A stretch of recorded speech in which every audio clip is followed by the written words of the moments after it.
Assalamualaikum warahmatullahi wabarakatuh. Untuk kali ini kelompok kami akan menjelaskan tentang tutorial Disco. Untuk yang pertama, untuk project namanya Sandbox. Lalu di dataset ada 4, yaitu raw data after import. Lalu proses map 100% detail, lalu case running longer than 70 days, dan yang terakhir case that skip release invoice. Untuk selanjutnya kita view details. Nanti di situ keluar detail case-nya. Lalu menuju ke map. Nah di sini map untuk dataset tadi akan dikeluarkan secara detail.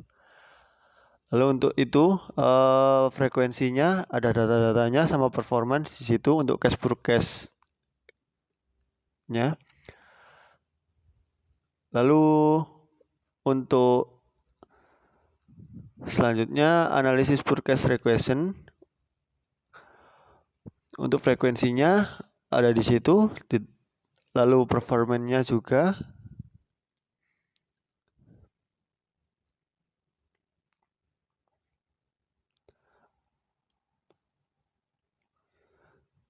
Lalu untuk berikutnya di analysis regression ada create regression for questionnaire requester. Lalu ada di create request for question manager dan amend forecast regression untuk pembagian dari analyze forecast regression. Lalu untuk analyze request of quotation ada amend request for question requester. Lalu menuju ke send request for quotation to supplier. Dari quotation to supplier nanti berlanjut ke comparison map. Lalu setelah itu ke analysis quotation comparison map. Lalu choose best option. Untuk berikutnya di settle condition with supplier. Lalu create purchase order.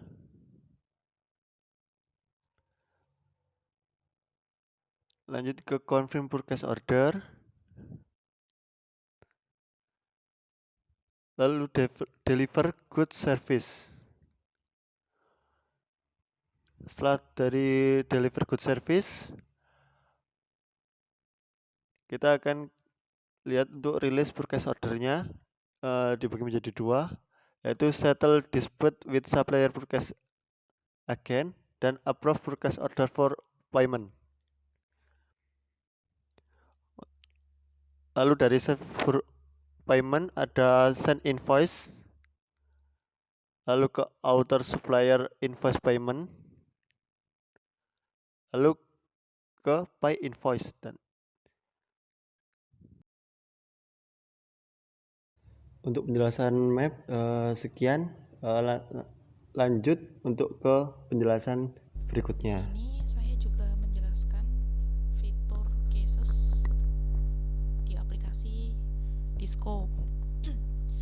Di fitur cases ini sendiri ada variance yang berjumlah 6.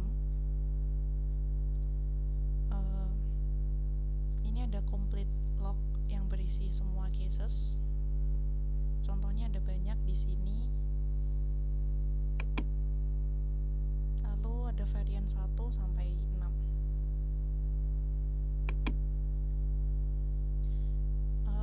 Untuk lebih singkatnya lagi, saya akan menjelaskan varian 6 yang berjumlah 1 case. Di sini ada 18 events. Kita bisa melihat di sini ada grafiknya, di mana eventsnya ini ada 18. Waktu mulainya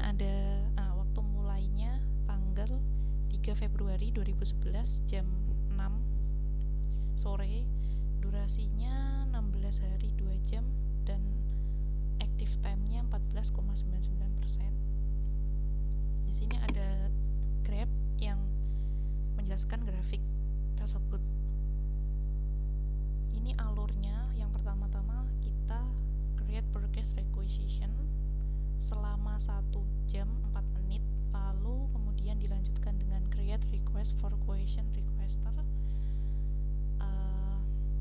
yang membutuhkan waktu selama 7 menit yang dilakukan oleh pen. Waktu mulainya di sini tanggal 3 Februari 2011 jam 8 malam.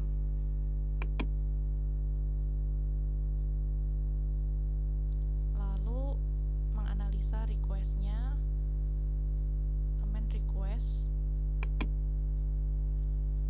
menganalisa lagi requestnya, lalu mengirim request tersebut ke supplier.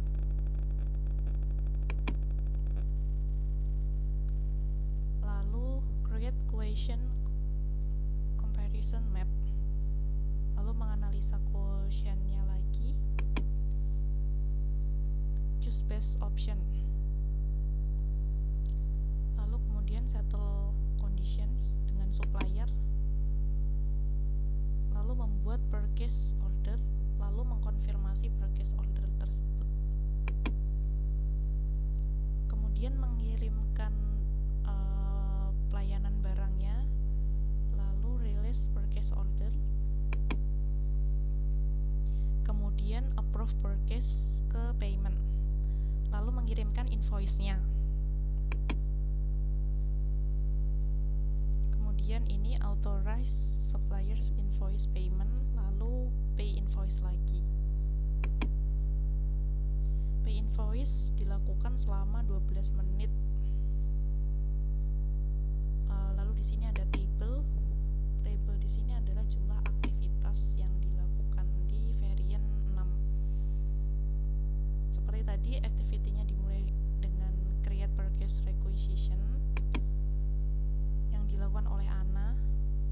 Waktu mulainya 3 Februari 2011 jam 6, durasinya 47 menit. Dan posisi Ana ini sendiri sebagai requester. Kemudian aktivitasnya berakhir dengan pay invoice yang dilakukan oleh Caralda sebagai financial manager. Perkenalkan, nama saya Yanis Yainun Nabilah, NIM 32. Di sini saya akan menjelaskan salah satu fitur dari aplikasi Disco, yaitu statistics. Di statistics ini sendiri ada overview, ada activity, ada resource, ada role. Di overview itu sendiri ada yang namanya events over time yang berisikan events dan log timeline. Di sini kita bisa tahu jumlah eventnya ada 185, jumlah case-nya ada 10, aktivitas yang dilakukan di sini 21, median case duration-nya 12,2, mean case duration-nya 12,1, dan ini waktu mulainya, lalu ada waktu akhirnya juga.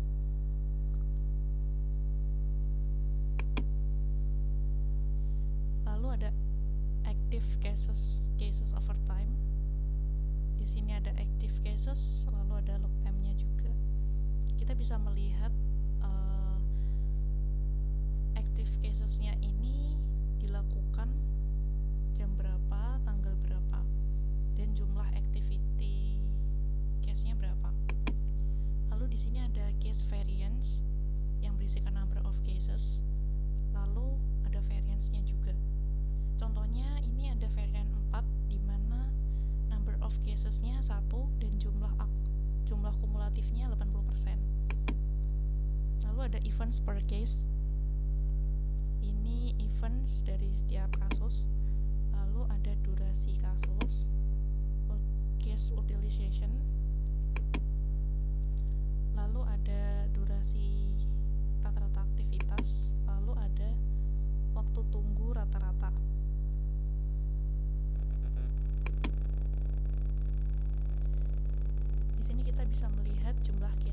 ada 10 dan masing-masing case-nya itu memiliki ID.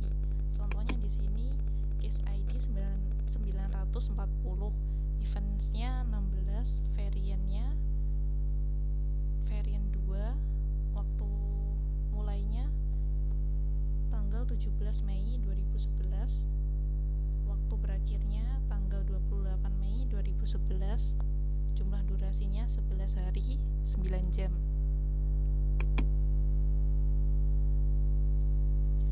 Lalu di sini ada activity.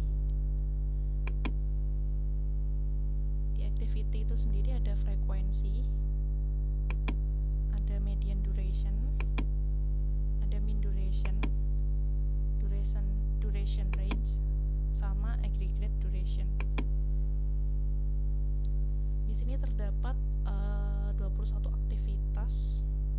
Contohnya ada approve purchase order for payment, frekuensinya 10, relatif frekuensinya 5,4, median durasinya 1 menit, rata-rata durasinya 1 menit, dan duration range-nya 10 milis.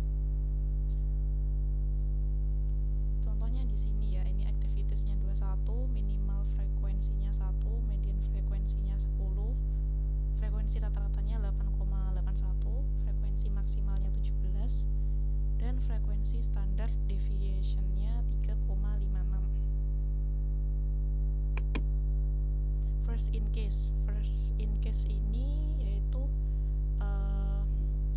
jumlah aktivitas pertama yang dilakukan di sini. Contohnya pertama-tama aktivitas yang dilakukan di sini adalah create purchase requisition. Lalu di sini ada last in case. Last in case ini adalah jumlah aktivitas terakhir yang dilakukan di aktivitas ini, yaitu pay invoice. Di sini frekuensinya 10 dan durasi range-nya 11 menit. Lalu ada resource. Resource juga memiliki frekuensi, median durasi, mean duration, duration range, dan aggregate duration.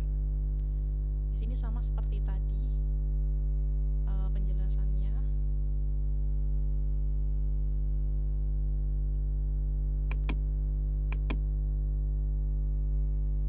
Di sini kita bisa melihat resource-nya ini mungkin seperti SDM-nya yang bernama Carol, frekuensinya 26, lalu duration range-nya 14 jam. First in case-nya sama seperti tadi. First in case-nya tadi kalau nggak salah create purchase, di mana dilakukan oleh orang-orang ini yang berjumlah 8 orang. Lalu last in case-nya yaitu pay invoice, dilakukan oleh 2 orang ini.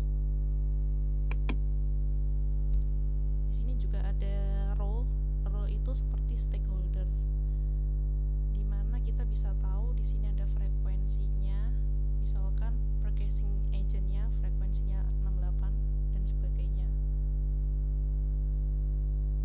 Values adalah jumlah role yang ada di sini.